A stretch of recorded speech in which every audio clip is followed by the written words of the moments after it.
মা, এই নাও খেয়ে দেখো আর বলো কেমন হয়েছে। কি আছে এটাতে? সকাল সকাল কি বানিয়ে এনেছো বৌমা? কালকে যে রাত্রে ভাত বেঁচে গেছিল ওটাতে দুধ ঢেলে আমি পায়েস বানিয়েছি স্পেশাল তোমার জন্য।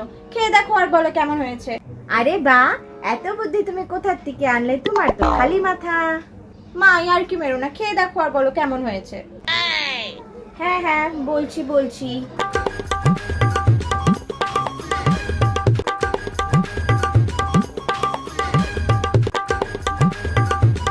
কেমন লেগেছে মা? ভালো আছে।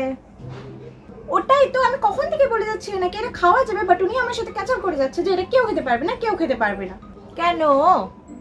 কারণ এই দুধে বিড়াল একটু মুখ লাগিয়েছিল না সকাল সকাল, আমি কেন বলি না?